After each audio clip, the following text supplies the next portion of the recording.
Yeah. O, hinahamon ko yung gumawa niyan. O, Mr. Talibong, alam ko nanonood po kayo sa akin. I challenge you. Yon.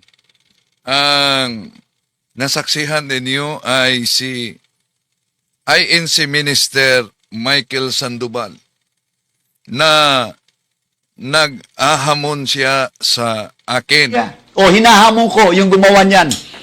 O, Mr. Talibong, alam ko nanonood po kayo sa akin. I challenge you. At may hamon din ako kay tinanggap ko na yung challenge niya. May hamon din ako kay Mr. Sandoval ng INC. Siya ba ay haharap sa isang maginoong talakayan o public debate?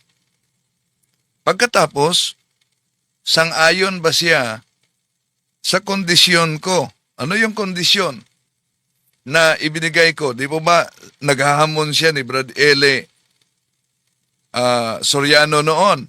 Ang daming nilatang niyang kondisyon. Yung kondisyon ko, sang-ayon ka ba na tayo lamang dalawa ang nasa stage? Ibig sabihin, walang sinumang mag-a-assist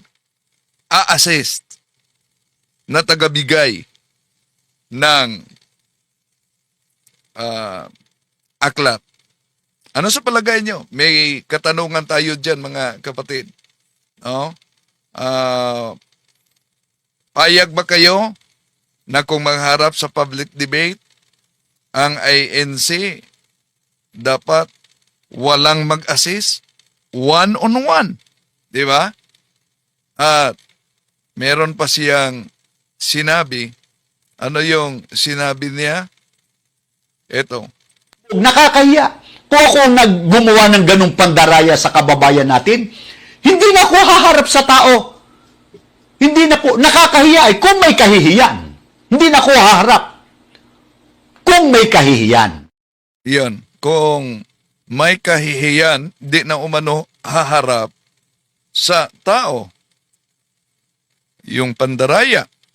Ang tanong, ibig po ba sabihin, dahil sa matagal na ninyong pagputol-putol sa mga aklat, Katoliko at sa kasalukuyan, humaharap kayo sa mga tao, walang kahihiyan?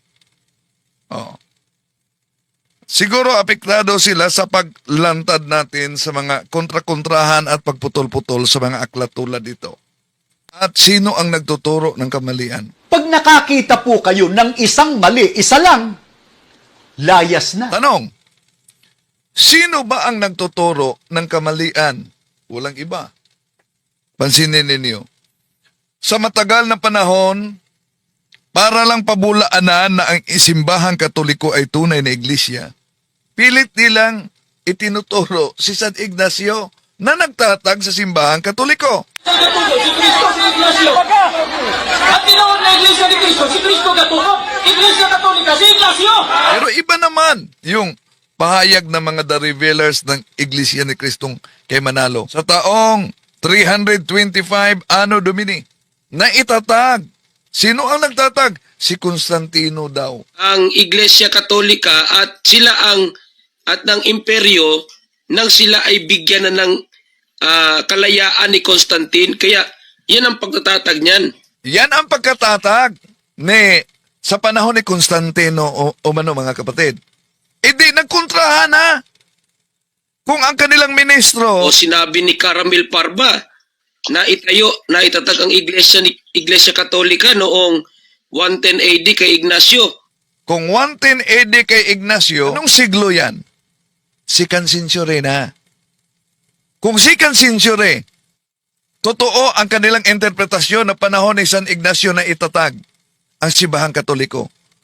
Ano itong sabi ng kanilang Pasugo Magazine? Philion Fuentes, I have nothing against the fact that the Catholic Church, which exists to this day, could be traced back from the first century. Daw nila matutulan ang katotohanan na ang Iglesia Katolika ay maipabalik sa unang siglo kung nanindigan sila na ang simbahang Katoliko ay naitatag. Sinabi ni Caramel Parba na itatag ang Iglesia Katolika noong 110 AD kay Ignacio.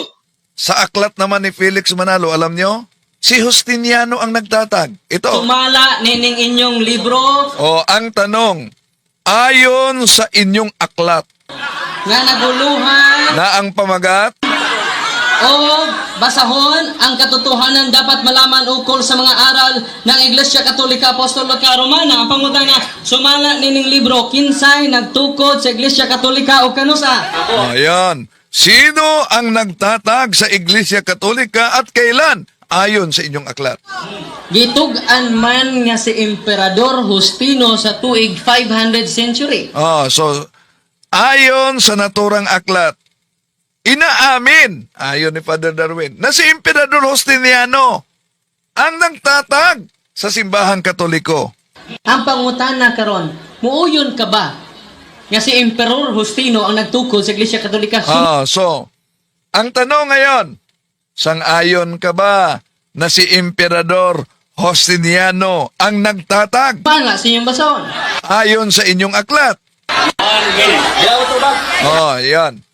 Pakinggan ninyo ang kanyang sagot. Sabi niya, ito ang aking sagot. Luma ka na tugtugin eh. Luma na daw umanong tugtugin. Anong bagong tugtugin niya? So, ang tanong kasi, napakalinaw. Sang-ayon ka ba? Paano iniwasan ang tanong ni Father Darwin? Sang-ayon ka ba na ang nakasulat sa inyong aklat ay si Emperador Justiniano? Taliwas naman sa kaniyang tindig na si Ignacio.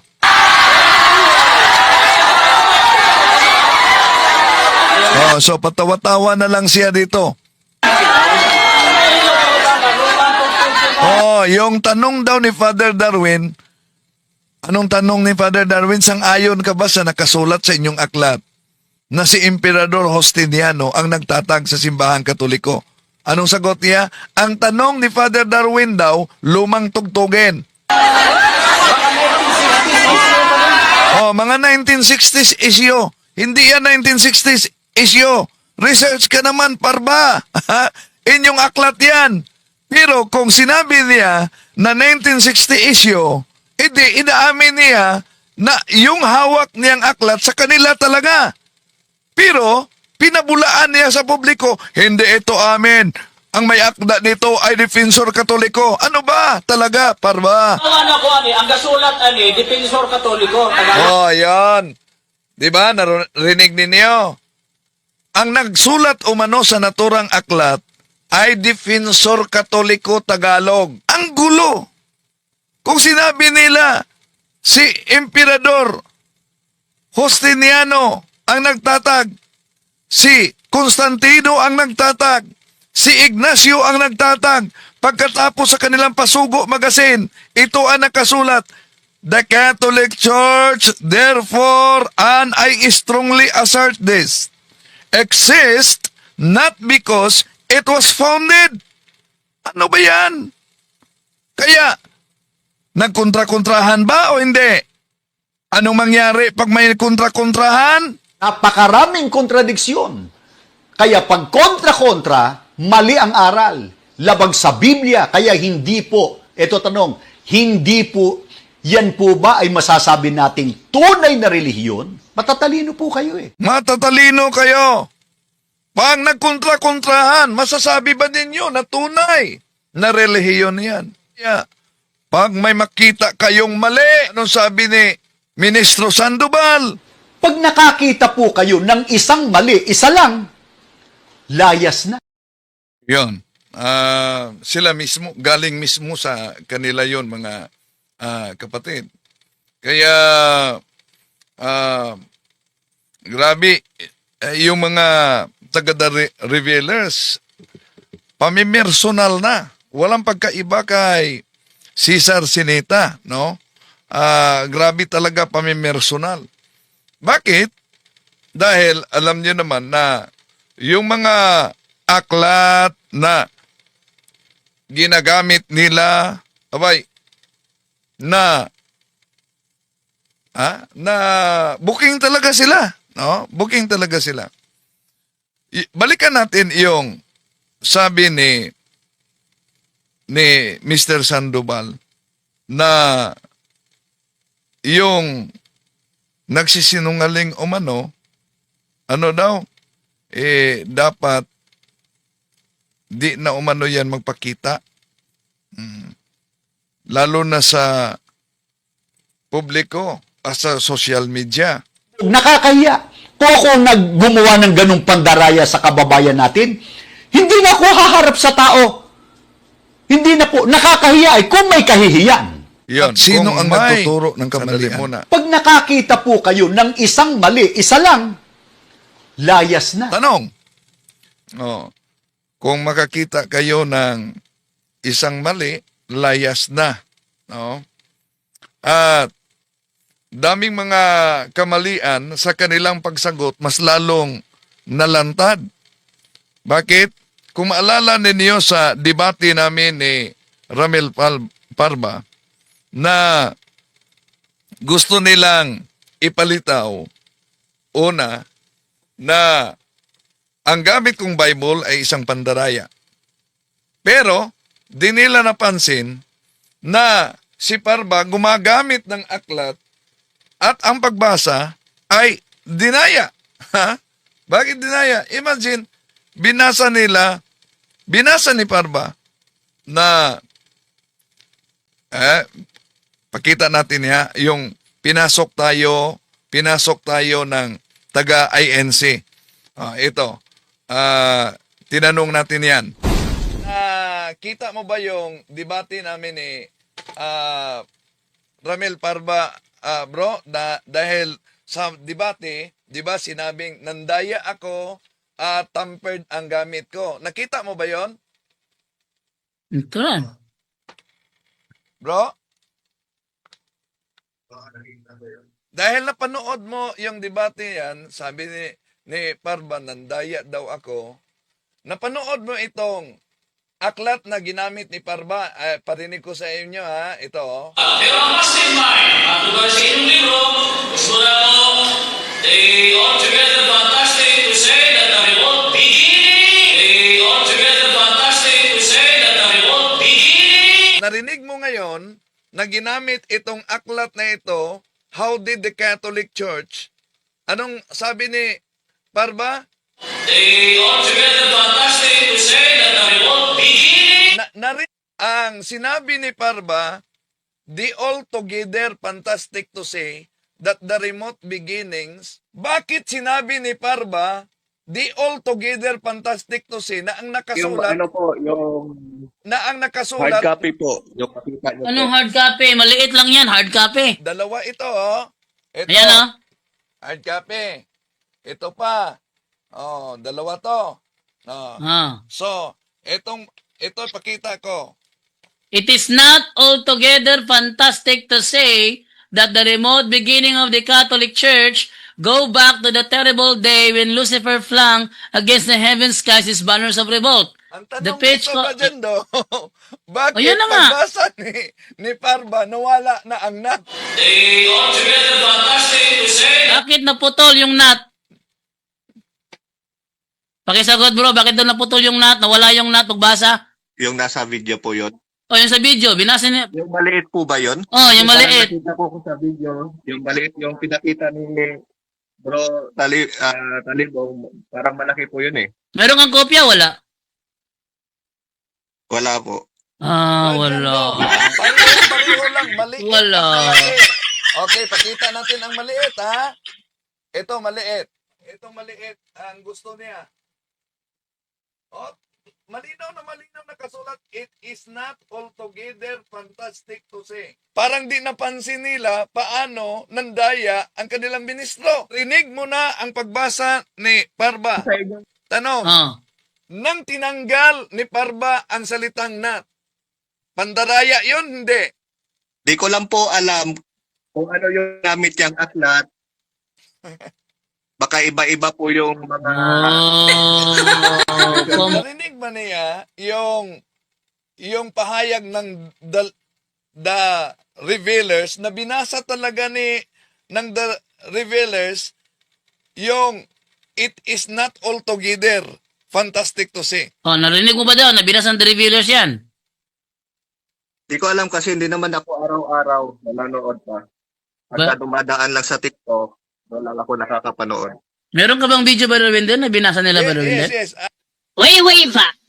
It is not altogether fantastic to say that the remote beginnings... Balik. Ulit. Wait, Va. It is not altogether fantastic to say that the remote beginnings of... So nabasa talaga. It is not altogether. Si Parba. Pero ang mastermind, at tugar sa inyong libro, gusto na mo, they altogether fantastic to say that the remote Yan. beginning So the altogether fantastic to Oh, see. ngayon. Pero sa the Revealers, Wait, Va. It is not altogether fantastic to say Ito nga yung tanong ngayon dito, bro. Sino ang nagsasabi ng totoo? Si Ramel Parbo o si Syriac ng The Revealers?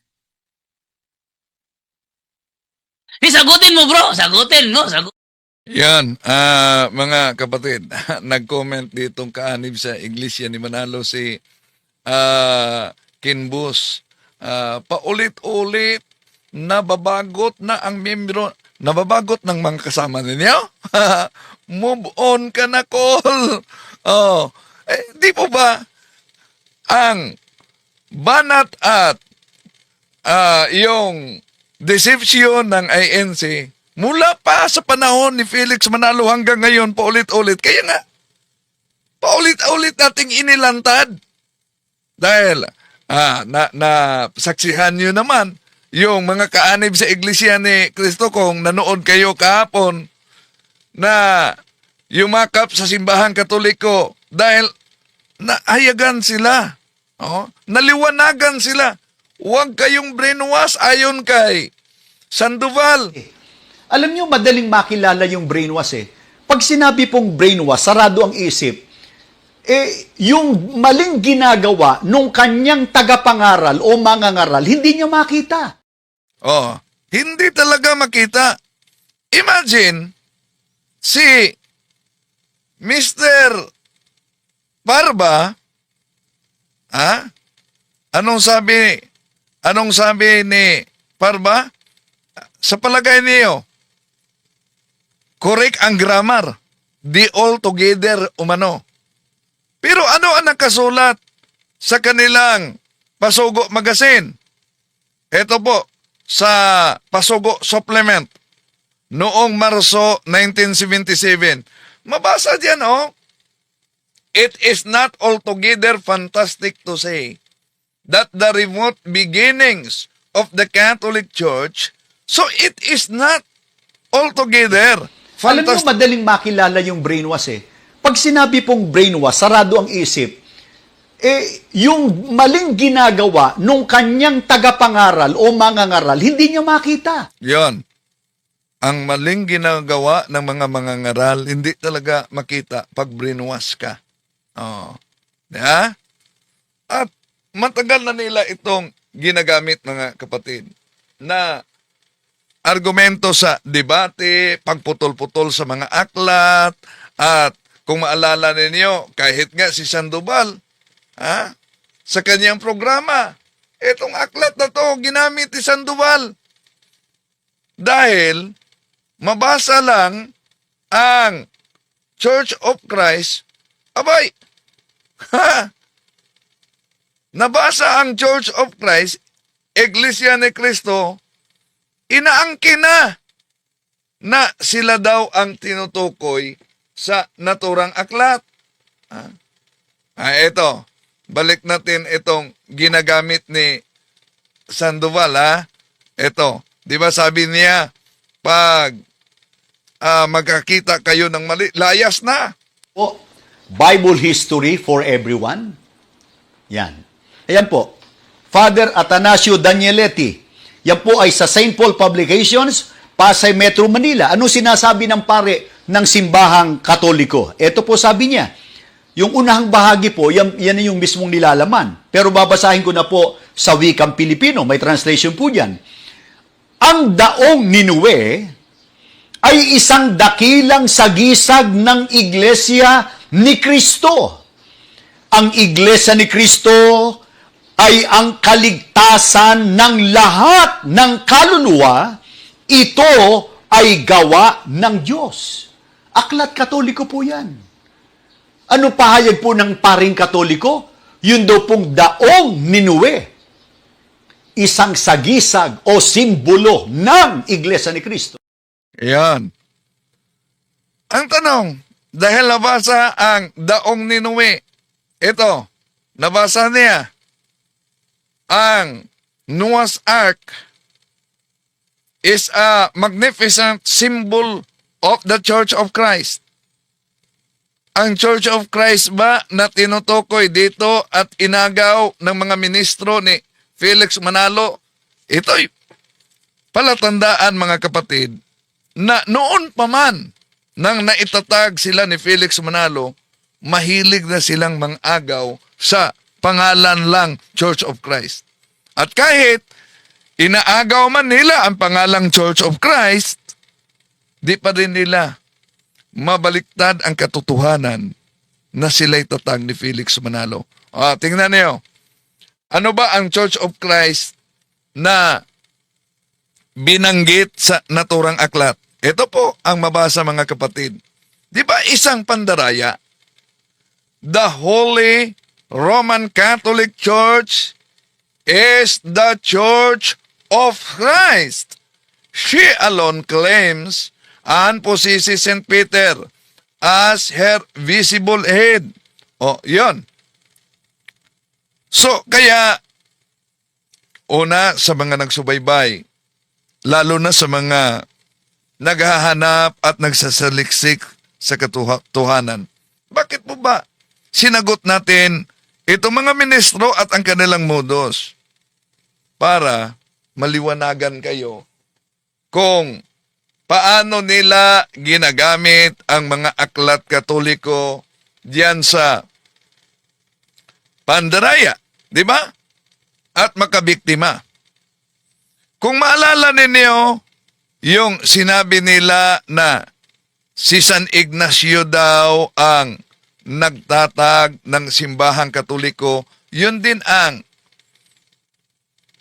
tindig ni Parma. Pero nagkontra-kontrahan. Bakit? Sa debate namin, pakinggan ninyo. Kinsang tawhana ang katukod sa Iglesia Katolika, kanus ang tuiga, asang dapita, o asa mabasa sa standard referensya, kakilig simbahan Katoliko, tinukod o tao. Sa pangutana, kinsa, Obispo Ignacio, kanusa, 107 ni AD, kung sa inyo inugang Katolika. Yan.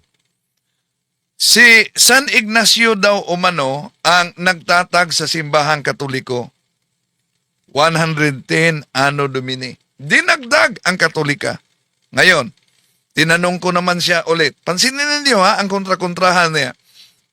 Ito ang tanong ko. Akong pangutana, kinsang tawhana ang katukod sa Santa Iglesia Apostolika Katolika Romana, kanusa, asang dapit mabasa referensya, kakilig Santa Iglesia Apostolika Katolika Romana, tinukod o tao. Tumagana. Kanusa, 325, Konsilyo sa Nicea, kung sa man, inugang Apollo Katolika. So napansin ninyo mga kapatid, matapos sinagot niya na 110 San Ignacio, sinabi na naman niya, kailan na itatag ang simbahang Katoliko? Sa Council of Nicaea. Ngayon, tinanong ko naman, di ba ang gulo ng aral sa mga INC para lang pabulaanan ang simbahang Katoliko? Ito. Asa mabasa sa referensya nga ang Santa Iglesia Apostolika Katolika Romana, tinukod o tao. Siya pa obispo, Konsilyo sa Trento, kinsa, mga obispo, kung sige mo ginugang ang Romana. Yan. Kailan daw umano na itatag na naman ang simbahang Katoliko? Council of strength. Kailan? Dinagdag ang Romana. Okay, tuloy natin. Kailan na naman? Tinanong ko siya ulit. Kailan na itatag ang simbahan katoliko? Kinsang tawhana ang katungkol sa Iglesia Katolika, kanus-an tuiga, asang dapita, ug asa mabasa sa standard referensya nga kining simbahan Katoliko tinuod tawo. Sa pangutana, kinsa ang mga obispo. Kanusa, 1870, kinsa mga obispo. Napansin niyo mga kapatid? Kailan na itatag ang simbahan katoliko? 1870. Sino? Mga obispo. Yon. Nagkawindang-windang na ang kanilang argumento. So, therefore, kung ang simbahan katoliko para sa kanila ay naitatag umano ng mga obispo, paano nila ito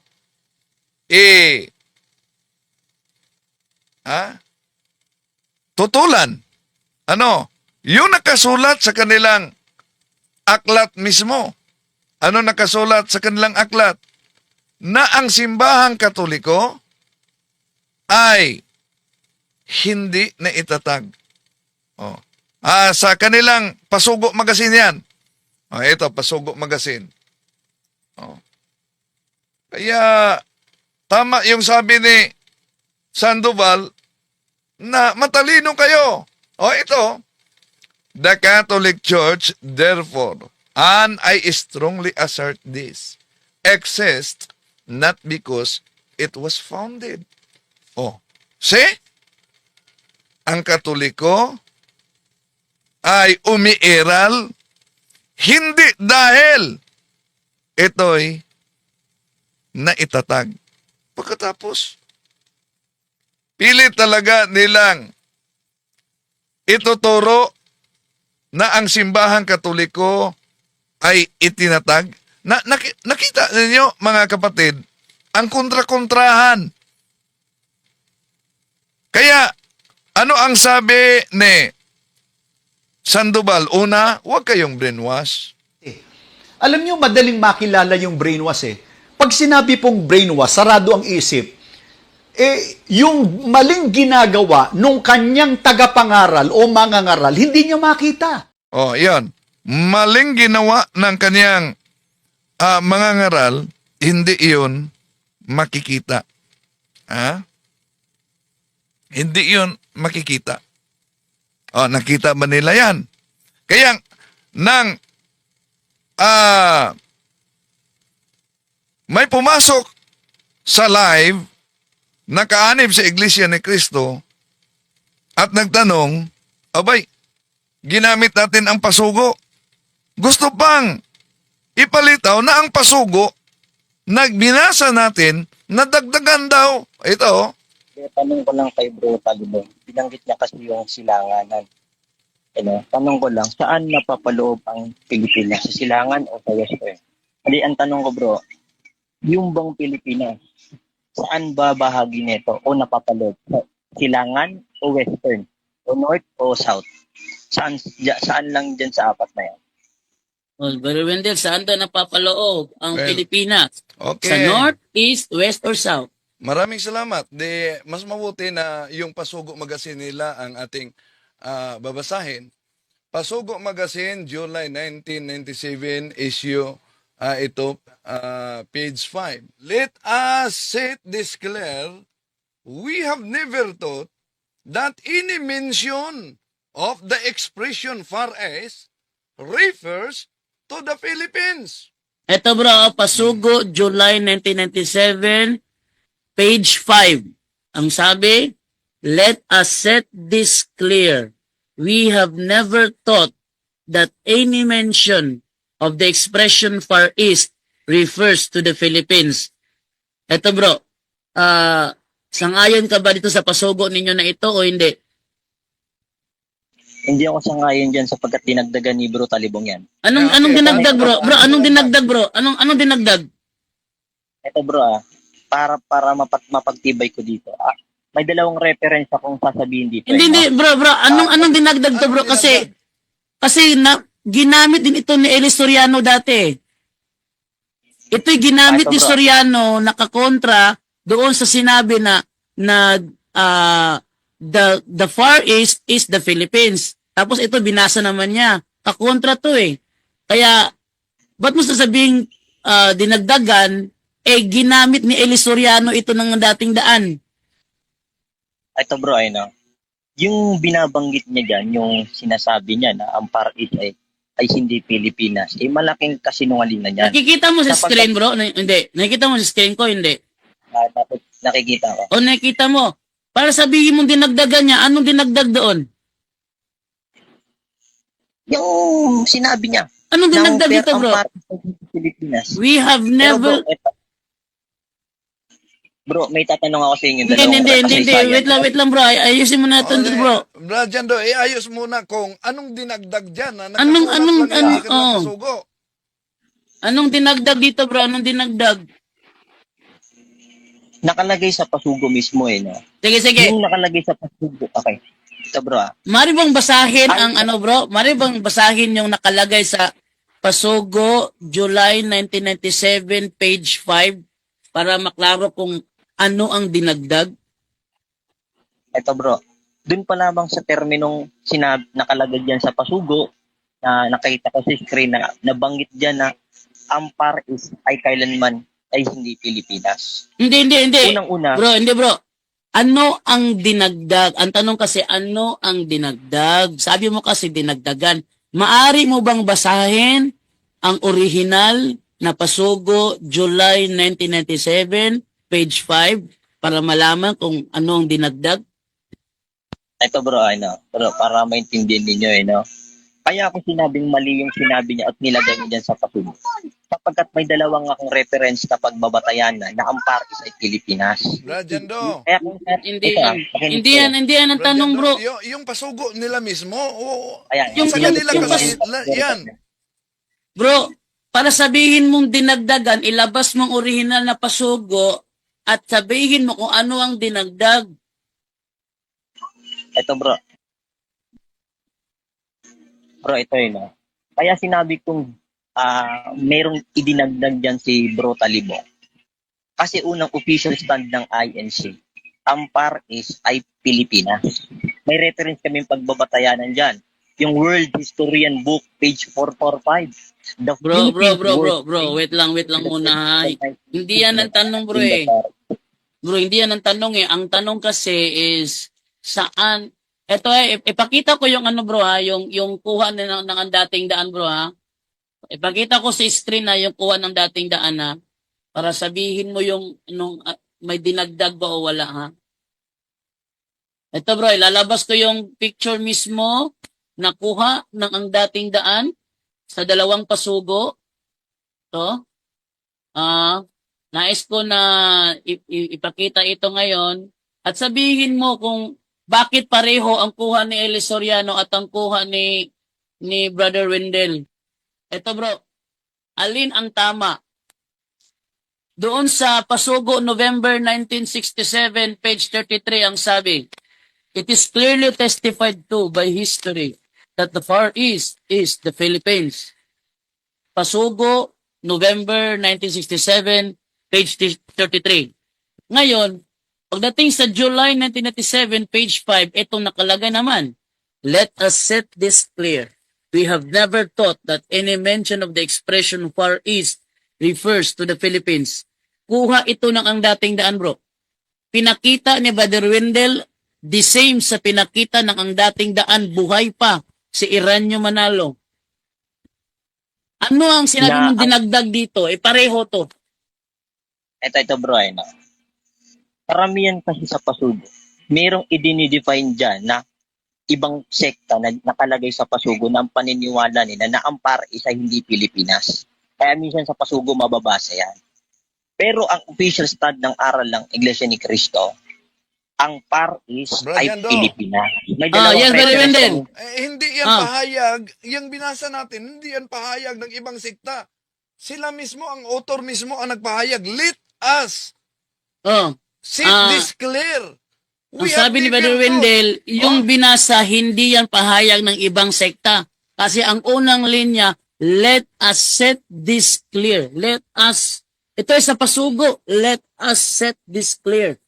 So, hindi ito pahayag ng ibang sekta. At Bro, dagdag dyan, bago, dagdag dyan doon, we have never taught Pwede ko that ipaliwanag yan, bro. any mention of of the expression expression far far east refers to the Philippines. Matagal Yan, napansin nyo, kahit kanilang pasugo magasin pag nakasulat, ay tutulan pa nila. Di ba? Kaya nga, kung napansin ninyo mga kapatid, na ginamit natin ang kanilang pasugo magasin, ano yon? Kaugnay kung kaninong alagad si San Ignacio, dahil giniit talaga nila na si San Ignacio ang founder ng simbahang Katoliko, di ba? Okay. Nang ginamit natin sa kanilang pasugo, eto, mapansin ninyo, ramdam na sila si Midan ng The Revealers, natataranta talaga. Bakit natataranta? Pansinin ninyo, ha? Kung kaninong alagad si San Ignacio, alagad siya ni San Juan Apostol kasama si Santo Policarpio. Saan yan mabasa?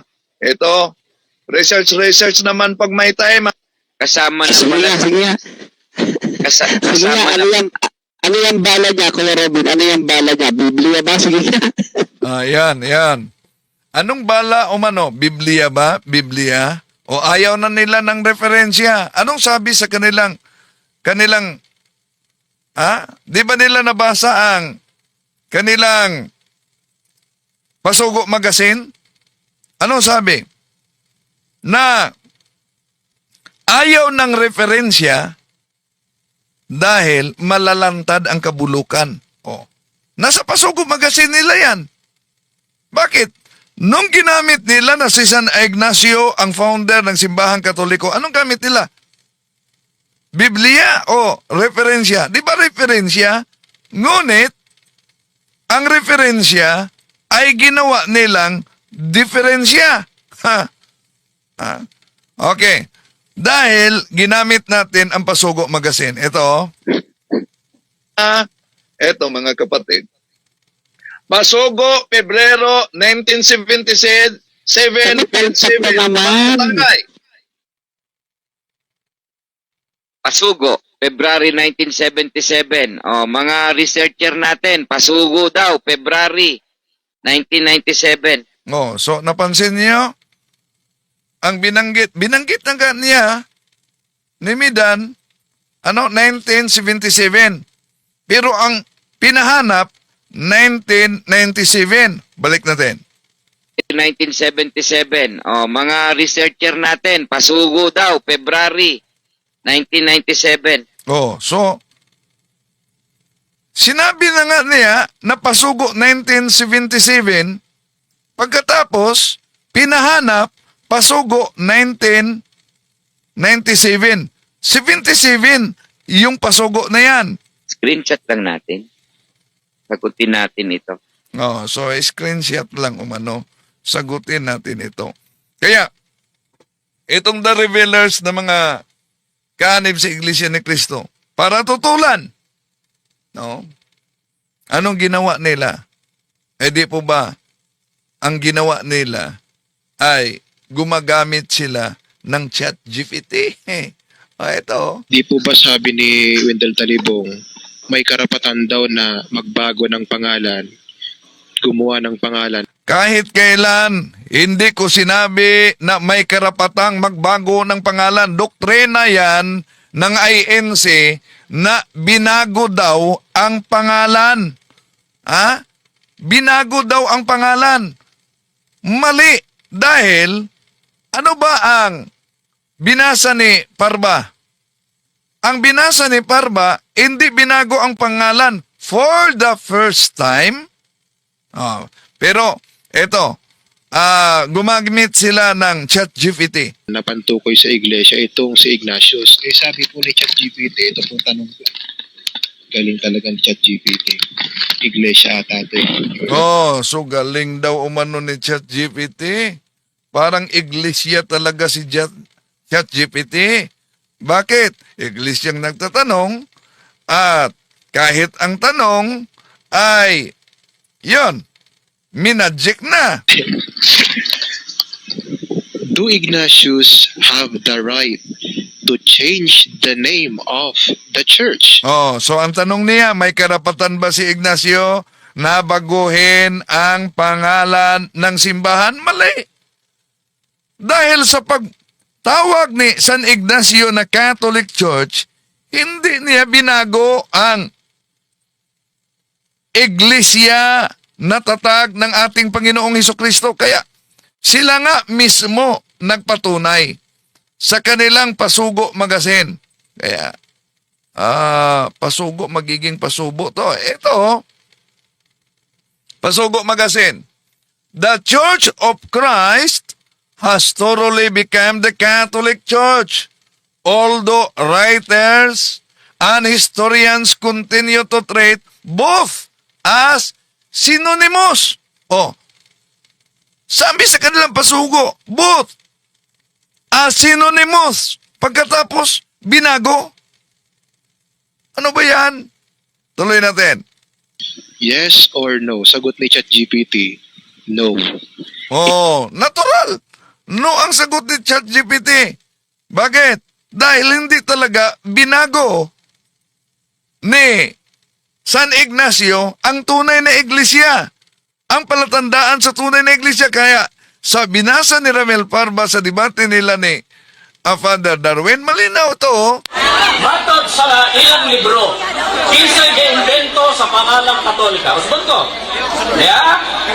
It was first used by Saint Ignatius. Catholic is the ancient name by which the Church of Christ has been known for 19th centuries. It was first used by Saint Ignatius, Bishop of Antioch in Syria.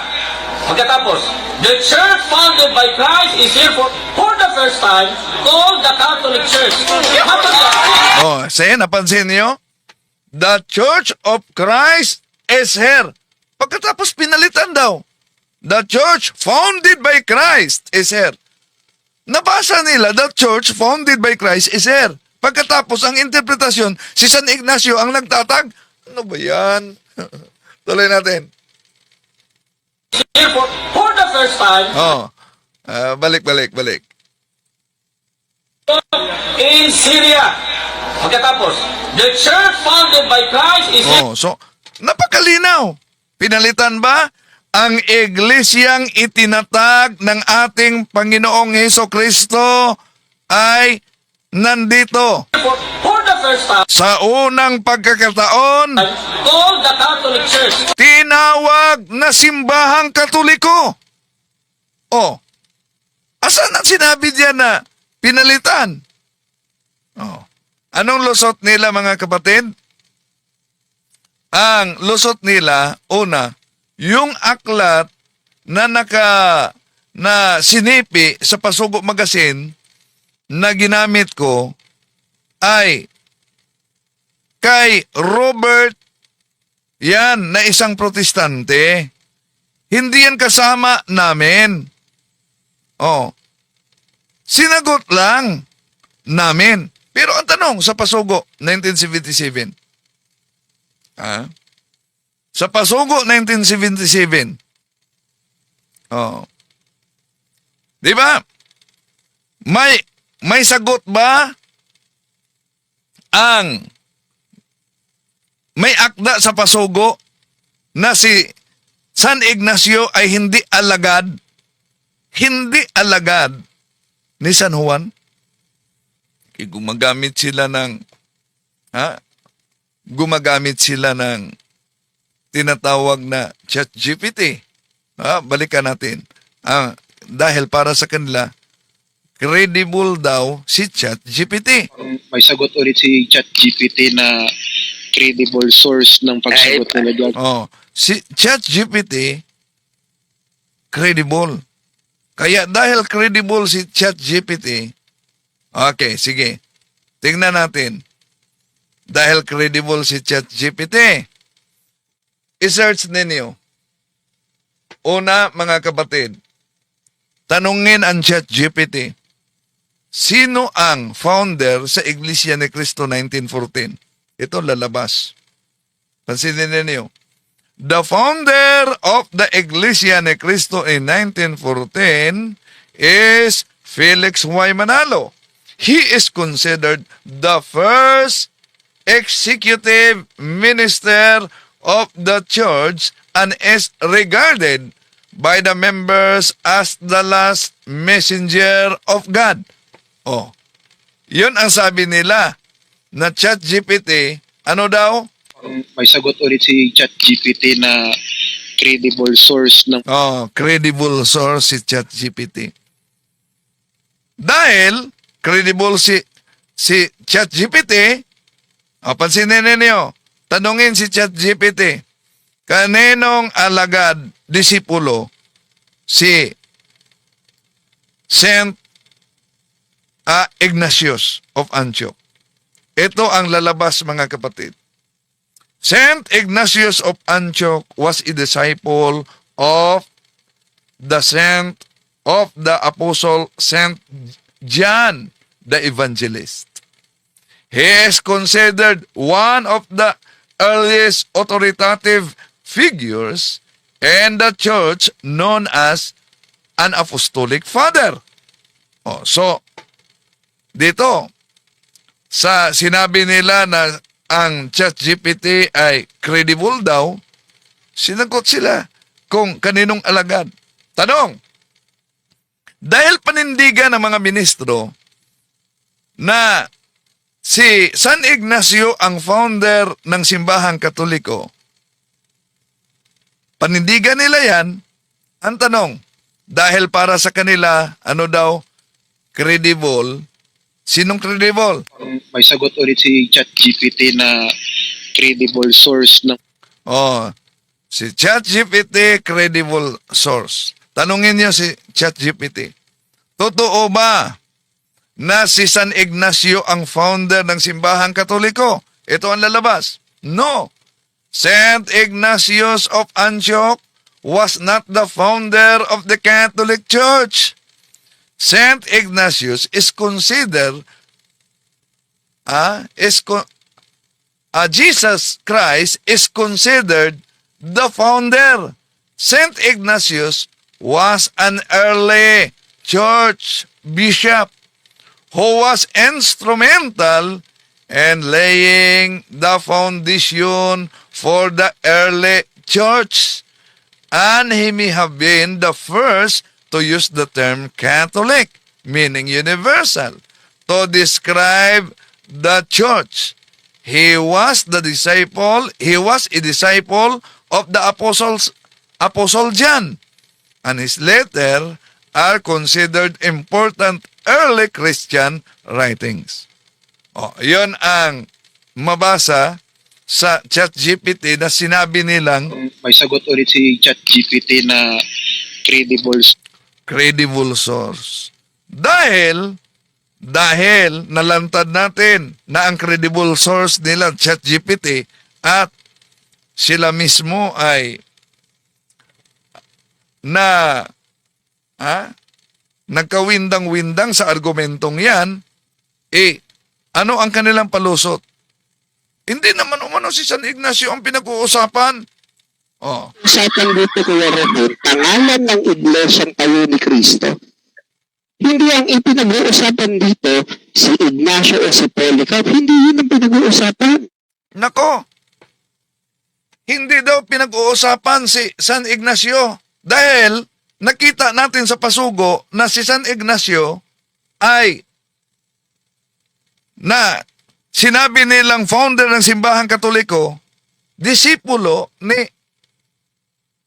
San Juan Apostol.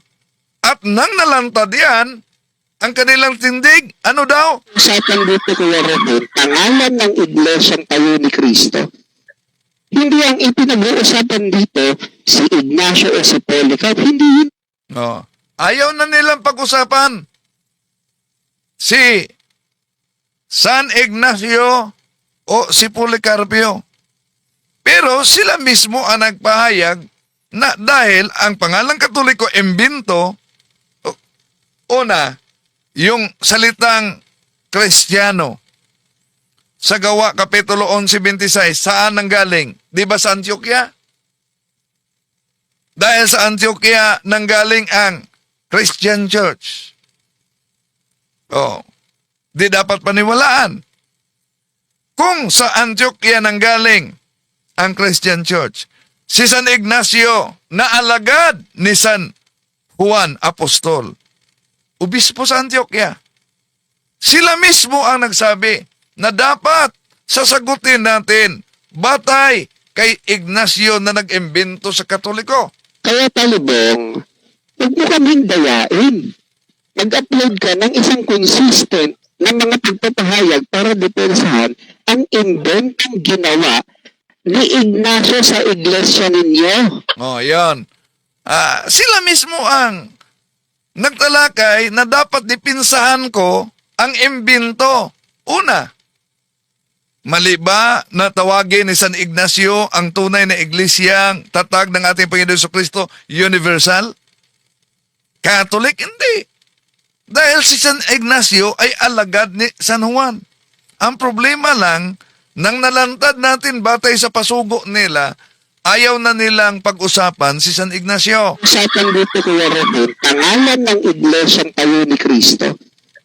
Hindi ang ipinag-uusapan dito si Ignacio o si Polycarp. Hindi yun ang pinag-uusapan. Hindi yan ang pinag-uusapan. Pero, sa windang-windang nila na aral, mga kapatid, nagkukontrahan, di ba? Balikan natin, nagkukontrahan para sa mga nagsubaybay. Ito. At sino ang nagtuturo ng kamalian? Pag nakakita po kayo ng isang mali, isa lang, layas na. Tanong, sino ba ang nagtuturo ng kamalian? Walang iba. Pansinin ninyo. Sa matagal na panahon, para lang pabulaanan na ang isimbahang Katoliko ay tunay na iglesia, pilit nilang itinuturo si San Ignacio na nagtatag sa simbahang Katoliko. Si Cristo, si Ignacio. At tinawag na Iglesia ni Cristo, si Cristo Katuko. Iglesia Katolika, si Ignacio. Pero iba naman yung pahayag ng mga The Revealers ng Iglesia ni Cristong kay Manalo. Sa taong 325 Anno Domini, na itatag. Sino ang nagtatag? Si Constantino daw. Ang Iglesia Katolika at sila at ng imperyo nang sila ay bigyan na ng kalayaan ni Constantine. Kaya yan ang pagtatatag niyan. Yan ang pagkatatag sa panahon ni Constantino o mga kapatid. Di nagkontrahan na. Kung ang kanilang ministro... O sinabi ni Caramil Parba na itatag ang Iglesia Katolika noong 110 AD kay Ignacio. Kung 110 AD kay Ignacio, anong siglo yan? Second century na. Kung second century, totoo ang kanilang interpretasyon na panahon ni San Ignacio na itatag ang Simbahang Katoliko. Ano itong sabi ng kanilang Pasugo Magazine? Philjon Fuentes, I have nothing against the fact that the Catholic Church, which exists to this day, could be traced back from the first century. Daw nila matutulan ang katotohanan na ang Iglesia Katolika ay maipabalik sa unang siglo kung nanindigan sila na ang Simbahang Katoliko ay naitatag. Sinabi ni Caramil Parba na itatag ang Iglesia Katolika noong 110 AD kay Ignacio. Sa aklat naman ni Felix Manalo, alam nyo? Si Justiniano ang nagtatag. Ito. Sumala nining inyong libro Ang tanong, ayon sa inyong aklat, nga naguluhan na ang pamagat, o basahon ang katotohanan dapat malaman ukol sa mga aral ng Iglesia Katolika Apostolika Romana. Ang pangutana, sumala nining libro kinsay nagtukod sa Iglesia Katolika o kanusa? ayan, sino ang nagtatag sa Iglesia Katolika at kailan? Ayon sa inyong aklat. Gitug-an man nga si Emperador Justino sa tuig 500 century. So ayon sa naturang aklat, inaamin, ayon ni Father Darwin, na si Emperador Justiniano ang nagtatag sa simbahang Katoliko. Ang pangutana karon, muuyon ka ba nga si Emperor Justino ang nagtukod sa Iglesia Katolika? So, ang tanong ngayon, sang-ayon ka ba na si Emperador Justiniano ang nagtatag Paano sa inyong basahon? ayon sa inyong aklat? Yan. Pakinggan ninyo ang kanyang sagot. Sabi niya, ito ang aking sagot. Luma ang tugtugin Luma na daw umanong tugtugin. Anong bagong tugtugin niya? So, ang tanong kasi, napakalinaw. Sang-ayon ka ba? Paano iniwasan ang tanong ni Father Darwin? Sang-ayon ka ba na ang nakasulat sa inyong aklat ay si Emperador Justiniano? Taliwas naman sa kaniyang tindig na si Ignacio.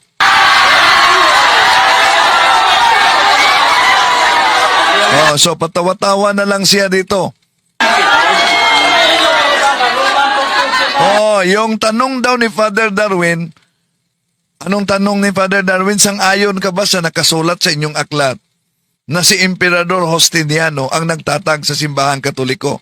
Anong sagot niya? Ang tanong ni Father Darwin daw, lumang tugtugin. Mga 1960s issue. Hindi yan 1960s issue. Research ka naman, parba. Inyong aklat yan. Pero kung sinabi niya na 1960 issue, hindi, inaamin niya na yung hawak niyang aklat sa kanila talaga. Pero, pinabulaan niya sa publiko, hindi ito amin. Ang may akda nito ay Defensor Katoliko. Ano ba? Talaga, parba. Ang gasulat ani, Defensor Katoliko. Yan. Diba? Narinig ninyo? Ang nagsulat umano sa naturang aklat ay Defensor Katoliko Tagalog. Ang gulo. Kung sinabi nila si Emperador Justiniano ang nagtatag, si Constantino ang nagtatag, si Ignacio ang nagtatag, pagkatapos sa kanilang pasugo magasin, ito ang nakasulat, the Catholic Church, therefore, and I strongly assert this, exists not because it was founded. Ano ba yan? Kaya, nagkontra-kontrahan ba o hindi? Anong mangyari pag may kontra-kontrahan? Napakaraming kontradiksyon. Kaya pag kontra-kontra, mali ang aral. Labag sa Biblia, kaya hindi po, ito tanong, hindi po, yan po ba ay masasabi nating tunay na relihiyon? Matatalino po kayo eh. Matatalino kayo. Pag nagkontra-kontrahan, masasabi ba ninyo na tunay na relihiyon yan? Yeah.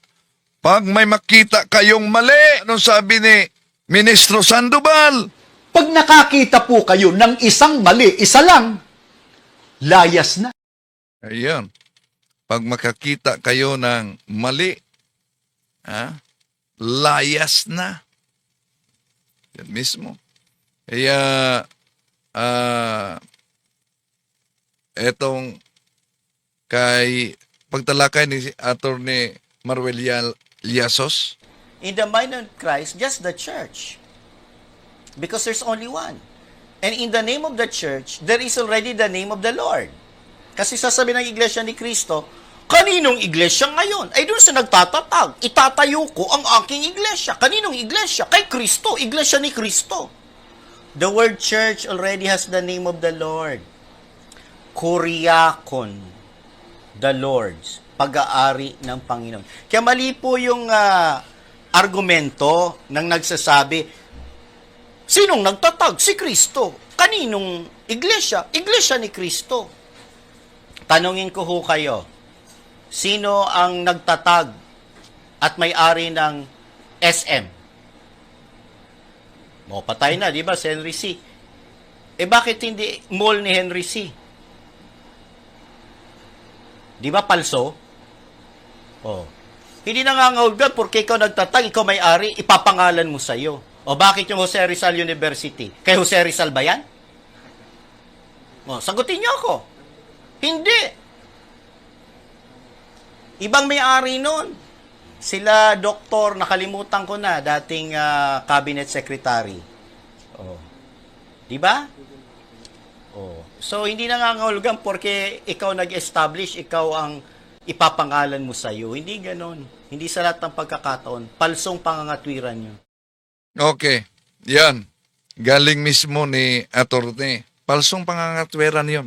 Ibig sabihin, mga kapatid, sa mga nagsubaybay, di ibig sabihin na may nakasulat na Iglesia ni Cristo. Kay Cristo na yan. Ang daming nagdala sa pangalan. Ang daming nagdala sa pangalan na Church of Christ na nauna pa sa Iglesia ni Kristong tatag ni Felix Manalo. Kaya, nakita niyo ba yung baygon? Di ba sa baygon may nakalagay na ipis? Oh. Anong punto diyan? Hindi dahil nakalagay ang ipis sa baygon, yung baygon ay para talaga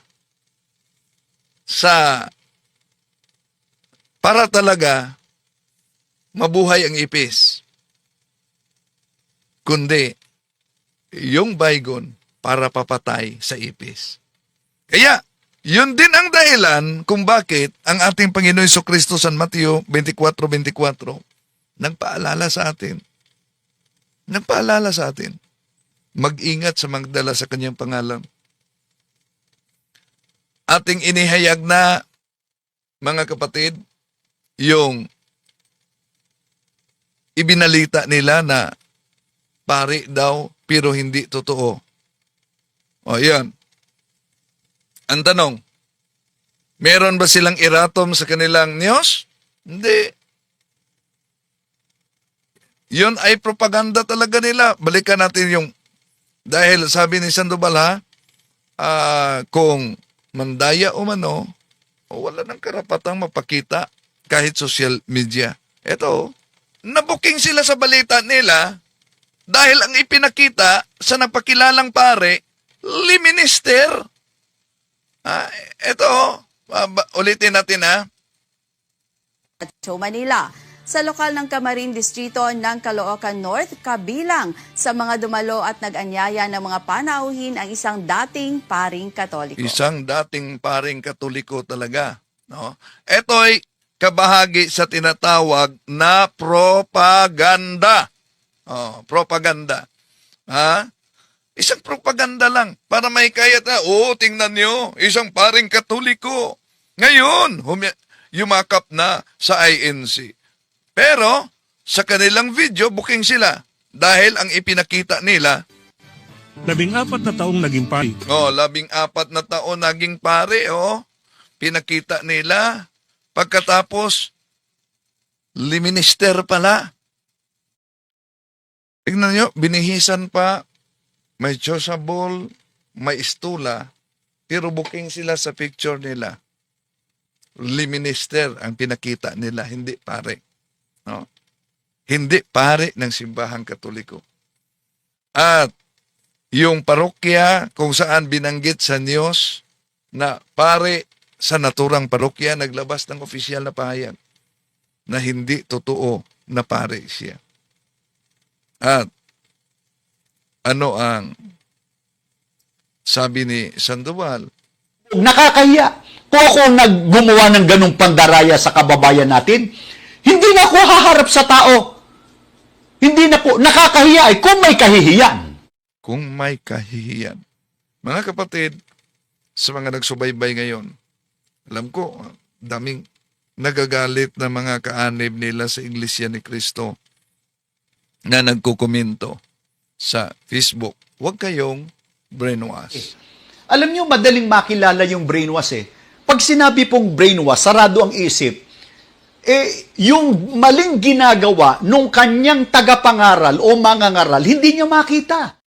So huwag kayong brainwash. Para sa kapakanan ng lahat mga kapatid, magsaliksik kayo.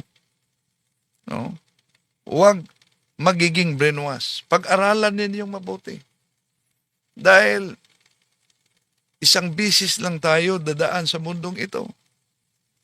Ang pagkadaya maranasan sa iba't ibang paraan.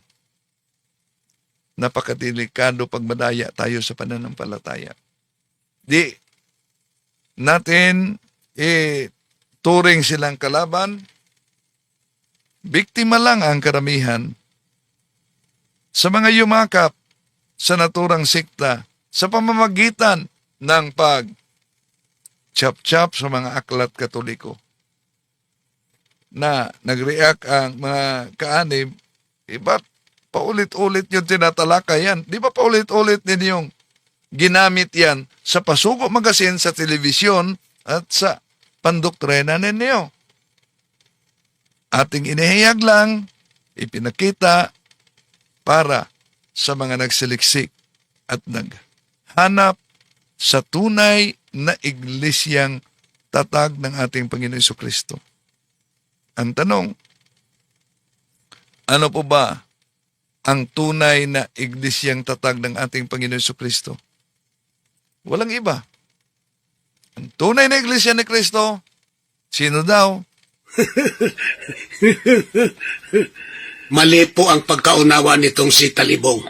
At ang Iglesia Katolika bilang isang organisasyon o samahang pangrelihiyon, yan po ang organisasyon. Pagka sinusi pabalik, yan ang dating Iglesia ni Kristo. Yan ang dating Iglesia ni Kristo. Yan ang dating Iglesia ni Kristo. Hindi po totoo yan. Mali po ang pagkaunawa nitong si Talibong. Talaga pong ang Iglesia Katolika Apostolika Romana, talaga pong sa pasimula, yan ang Iglesia ni Kristo. No, yan. Ang tanong, kung kayo'y mangaral may batayan, yung sinabi ni Sinita, ni Sandoval, na ang Iglesia Katolika sa pasimula ay siyang Iglesia ni Kristo, saan yan kinuha nila? Anong source ang ginamit nila? Kung sasabihin nilang, Biblia, anong version ng Biblia na nagsabi na ang Iglesia Katolika ay siyang unang Iglesia ni Kristo? Sa history, o anong version sa history na nagsasabi na ang Iglesia Katolika ay siyang unang Iglesia ni Kristo? Kaya mga kapatid, atin lang sinagot yung luma ng mga argumento at kanilang atake. I-share ninyo ito sa mga kapwa Katoliko, sa mga Katolikong nadala sa INC para ito'y magiging gabay nila sa pagtuklas ng katotohanan. Maraming salamat po sa inyong pagsubaybay. Itong iyong lingkod, Brother Wendell Talibong. Hanggang sa muli.